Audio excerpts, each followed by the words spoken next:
Assalamualaikum warahmatullahi wabarakatuh. Kami di sini akan mempresentasikan tugas berita radio dan karyanya. Sebelumnya, perkenalkan nama saya Triana Nurapsari dengan NIM 422300054 sebagai produser. Saya Samsul dengan NIM 422300027 sebagai audio editing. Saya Farhan Aziz dengan NIM 4223030 sebagai penyiar.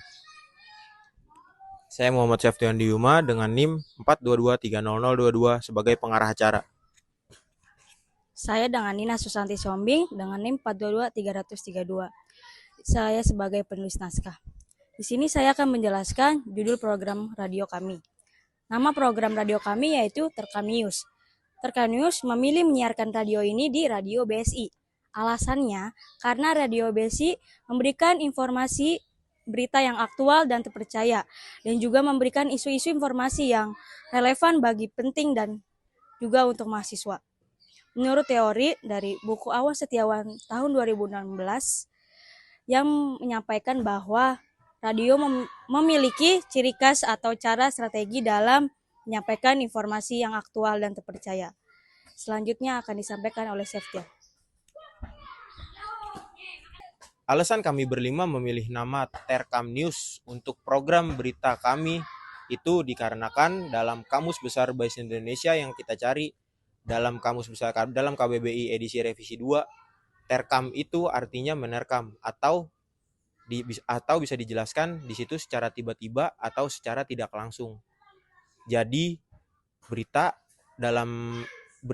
jadi alasan kami memilih berita itu dikarenakan berita itu datangnya secara tiba-tiba, bisa terjadi dimanapun, kapanpun, dan waktunya nggak bisa kita perkira-kira. Selanjutnya akan dijelaskan oleh Farhan Aziz. Untuk kategori radio berita kami adalah informasi, yang dimana informasi itu banyak sekali masyarakat luas, terutama di semua kalangan yang minim literasi informasi. Kita berfokus informasi ini untuk mengedukasi supaya para masyarakat setiap kalangan melek terhadap informasi. Untuk format radio kami adalah radio berita, yang dimana radio itu banyak sekali macamnya, seperti radio hiburan, radio berita. Kami memilih untuk mengambil radio berita itu karena berfokus untuk mengambil sisi informasinya, yang dimana informasi ini kita mengambil lebih ke informasi pendidikan, pendidikan, sosial, kriminal, dan lain-lain. Selanjutnya akan disampaikan oleh Samsul.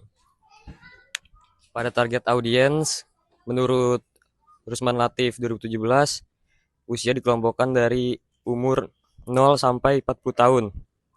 Pada program kami Terkam News, kami memilih atau menargetkan umur pada umur 15 sampai 40 tahun dengan latar belakang status ekonomi menengah ke atas sampai menengah ke bawah, baik laki-laki maupun perempuan.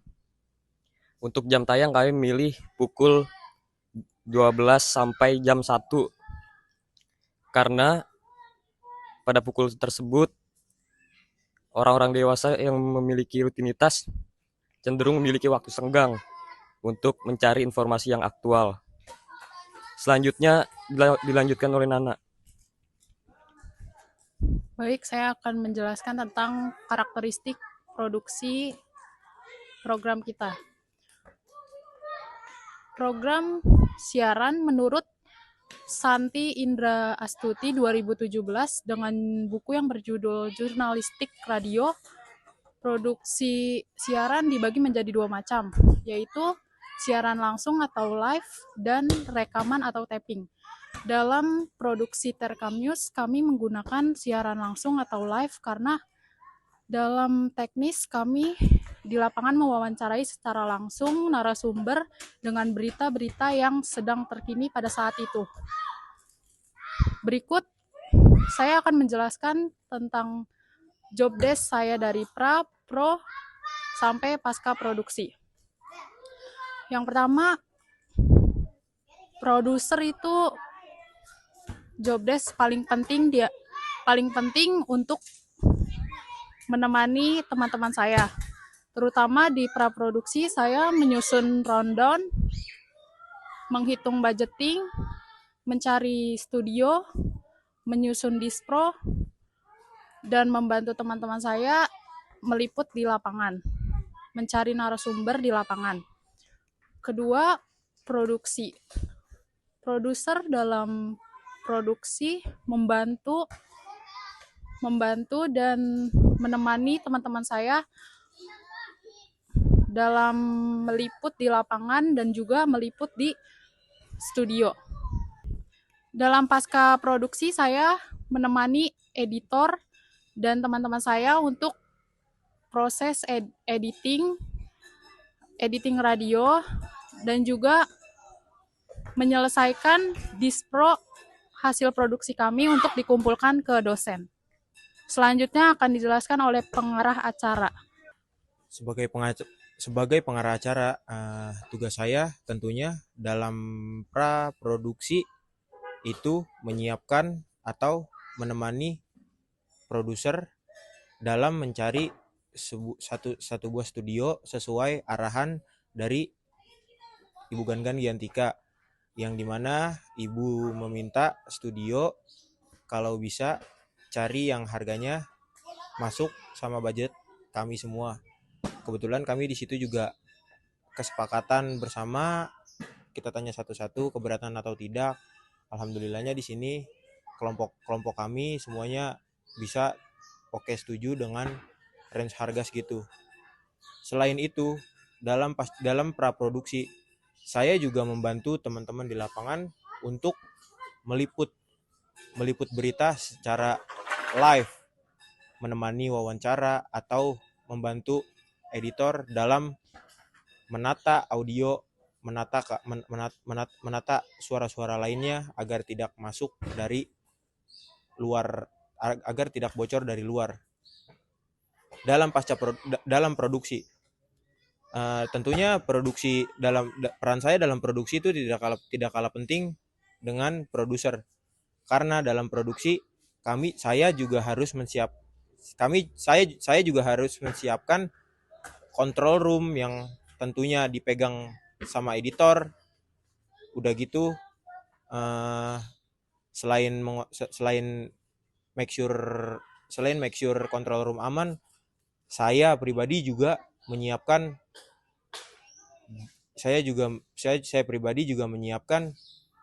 mikrofon ataupun hal-hal lainnya seperti headset, itu harus sudah siap semua. Dalam pasca produksi, tentunya saya sebagai pengarah acara memfilter hasil dari berita, hasil dari rekaman yang kita lakukan pas sebelum produksi atau sewaktu produksi. Di sini tugas saya setelah pasca produksi, tentunya yang paling penting itu QC untuk beritanya atau wawancaranya itu layak tayang atau tidak. Selanjutnya, Nina Susanti. Saya akan menjelaskan peran saya sebagai penulis naskah. Selama praproduksi, penulis naskah itu mengumpulkan berita-berita yang telah kami lakukan di lapangan. Selama kami berlima di lapangan, saya sebagai penulis naskah memperhatikan setiap berita-berita yang telah kami liput, dan saya akan menyimpulkan setiap pertanyaan untuk memasukkan itu di penulis naskah. Dan selama saya produksi di lapangan, saya menemani teman-teman saya yang berlima ini untuk meliput, mencari berita informasi yang aktual dan terpercaya. Dan selama di studio, saya juga menemani teman-teman saya yang berlima ini selama menyiarkan informasi berita yang sudah saya kumpulkan sebagai penulis naskah, dan saya akan memerhatikan setiap naskah yang saya buat, apakah naskah tersebut sudah benar atau secara penyusunan penulisannya sudah rapi atau benar atau ada yang salah. Saya akan memerhatikannya tersebut.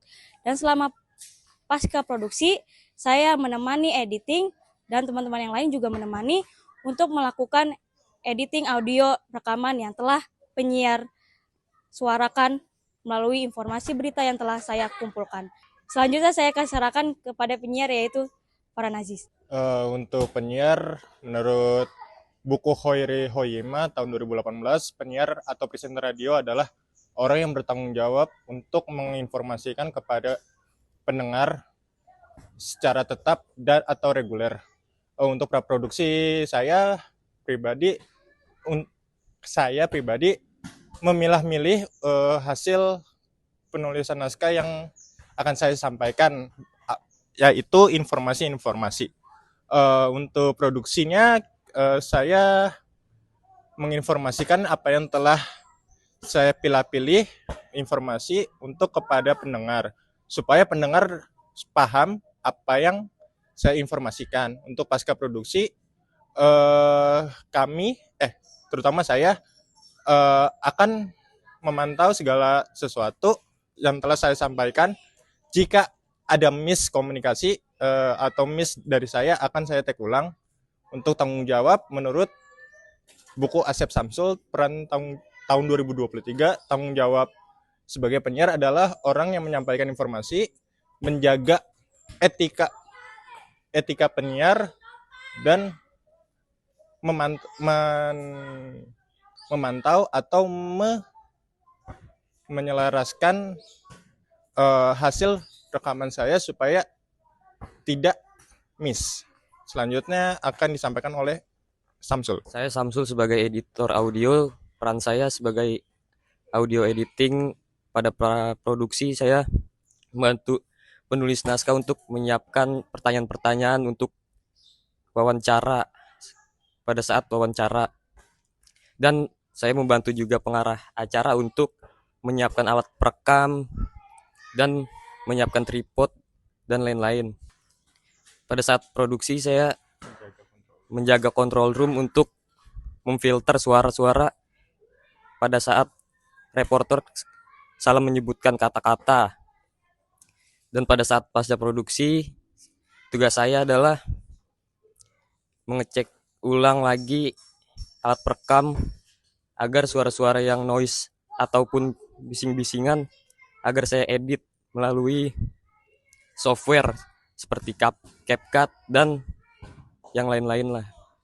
Selanjutnya dilanjutkan oleh Nana. Baik, mungkin segitu saja presentasi yang dapat kami sampaikan. Kurang lebihnya mohon maaf. Wassalamualaikum warahmatullahi wabarakatuh.